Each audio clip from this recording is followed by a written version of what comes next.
कुरुक्षेत्र का युद्ध समाप्ति पर था। राजा धृतराष्ट्र के 100 पुत्रों का अंत हो चुका था। धृतराष्ट्र बहुत ही व्याकुल और दुखी भाव से बैठे थे। तभी श्री कृष्ण उनके सामने आते हैं और धृतराष्ट्र श्री कृष्ण से कहते हैं, हे माधव, मैंने आपका गीता का ज्ञान सुना। गीता के ज्ञान में आप कहते हैं कि व्यक्ति का कर्म लौट कर आता है, अर्थात जो व्यक्ति जैसा कर्म करता है वैसा फल भोगता है। तो मैंने ऐसा क्या कर्म किया कि मुझे आज अपने 100 पुत्रों का बलिदान देखने को मिल रहा है। मेरे 100 पुत्रों का अंत हो गया।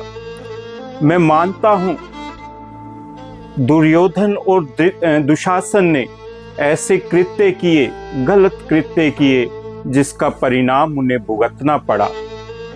आपके कथनानुसार उन्होंने अपने कर्म का फल भोगा। लेकिन मैं आपसे पूछना चाहता हूं कि मेरे बाकी 98 पुत्रों ने ऐसे क्या कर्म किए जो उनको अपना जीवन लीला युद्ध में हारनी पड़ी। तो माधव कहते हैं, हे राजन, दोष उन पुत्रों का नहीं, दोष तुम्हारा है। पिछले जन्म में तुम एक राजा थे और आपके राजा में एक साधु थे, बहुत ही जीव प्रिय। उन्होंने 2 हंसों का जोड़ा पाला हुआ था। उनके 2 छोटे छोटे बच्चे थे जिनको वो अपना परिवार मानते थे। उन बच्चों को अपना संतान मानते थे। उन बच्चों को वो छोड़कर अपने जीवन में कुछ ऐसा नहीं करना चाहते थे कि उनको वो छोड़कर कहीं चले जाए।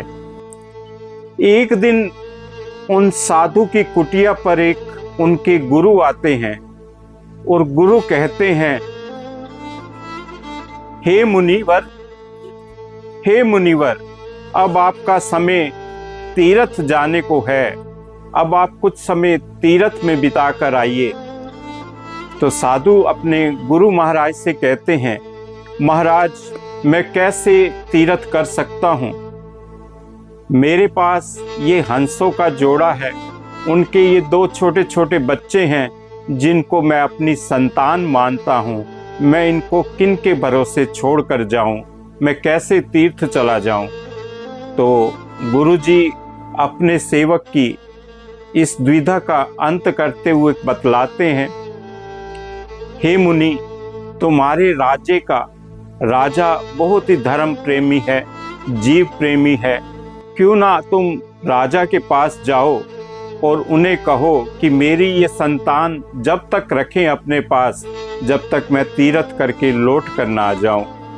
तो ऐसा मानकर वो साधु अपने राज्य के राजा के पास पहुंचते हैं और उनसे प्रार्थना करते हैं कि हे राजन, मेरे संतान को जब तक आप रखिए, उनका ध्यान रखिए, जब तक मैं तीर्थ करके ना आ जाऊं। जब मैं तीर्थ से वापस आऊंगा तो मैं अपनी इन संतान को वापस ले जाऊंगा।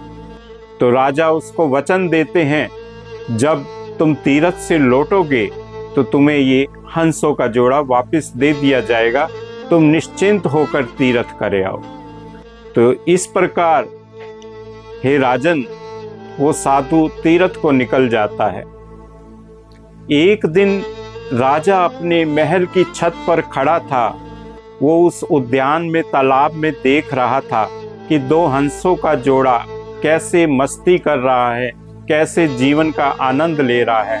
तो उसकी इच्छा हुई, वो अपने मंत्री से बोलता है, राजन, कि मेरा हंसों का मांस खाने का मन हो रहा है। तो मंत्री ने तुरंत ही उन हंसों के जोड़े के 2 छोटे छोटे बच्चों को पकड़कर उनको काट कर राजा के सामने पेश कर दिया। जब बच्चे काटे जा रहे थे तो वो हंसों के जोड़े के अश्रु बह रहे थे। वो दुखी मन से अपने बच्चों को जाते देखते हैं, कटते देखते हैं। राजा उस मांस को खा लेता है और उसके बाद राजा के मुख पर वो हंसों के मीट का स्वाद लग जाता है। धीरे धीरे हंसों के वो 100 बच्चों को खा लेता है और हंस और हंसनी को एक दिन काट कर वो अपनी रानियों के साथ उस मांस को खाता है। कुछ समय पश्चात वो साधु वापिस आता है और राजा से अपना हंस और हंसनी का जोड़ा और बच्चे मांगता है। तो राजा कहता है कि हे साधु, वो पंछी तो तेरे वियोग में बीमार पड़ गए और एक दिन उनका अंत हो गया, मुझे बहुत अफसोस है। तो दुखी मन से वो साधु अपनी कुटिया को चला जाता है।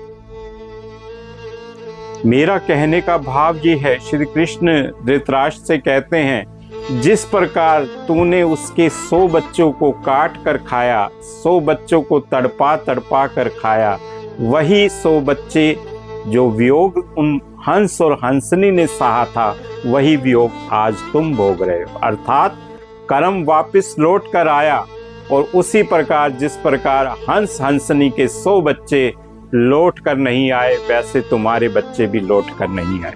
इसी प्रकार तुम्हारे इस कर्म का जो फल तुमने भोगा है, ये अवश्यम भावी है। उस जन्म में नहीं तो अगले किसी जन्म में फल तो जरूर भोगोगे, वो कर्म लौट कर आएगा। आज मानव न जाने अपने अल्प ज्ञान और अंधता के चलते हुए कितने ऐसे कार्य कर लेता है जो कि निरंतर उसके भोग का कारण बनते हैं। तो मेरा अनुरोध, ज़्यादा से ज़्यादा अपने कर्म को पहचानो और अच्छा कर्म करने का प्रयास करो। जय श्री कृष्ण।